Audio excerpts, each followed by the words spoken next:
স্বৈরাচারী সরকারের কিন্তু দোসররা তারা কিন্তু এই দেশেই রয়ে গেছেন। আমি বাংলাদেশের এমন একজন আর্টিস্ট যে আন্তর্জাতিকভাবে অনেক অনেক সম্মান আসলে নিজে তো বয়ে এনেছি, দেশের জন্য বয়ে এনেছি। যে সেটা যে বোঝাতে পেরেছি, এটা আমার কাছে অনেক আনন্দের।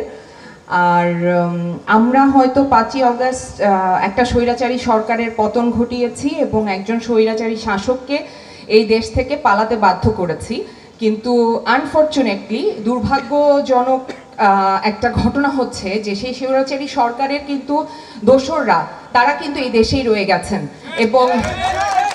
এবং তারা যেহেতু পালিয়ে যেতে পারেন নাই, তারা বিভিন্ন সময় বিভিন্নভাবে আসলে আমাদের উপর চড়াও হচ্ছেন।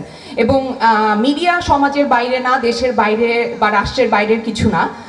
সো মিডিয়াতেও এরকম অনেক দোসর আছেন, ছিলেন।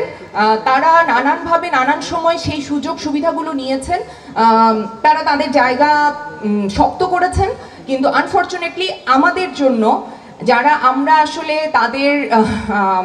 তাদেরকে অনুসরণ করার কথা ছিল, আমাদের জন্য কিছু রেখে যেতে পারেন নাই বেশিরভাগ সময়।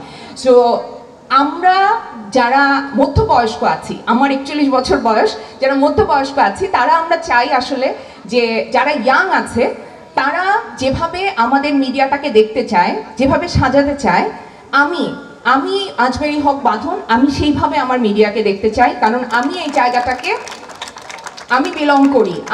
আমি বাংলাদেশের এমন একজন আর্টিস্ট যে আন্তর্জাতিকভাবে অনেক অনেক সম্মান আসলে নিজে তো বয়ে এনেছি, দেশের জন্য বয়ে এনেছি। যে জাতির মেরুদণ্ড সোজা করে দাঁড়াতে পারবে না, তাকে কুকুর বিড়ালের মতো জীবনযাপন করতে হবে।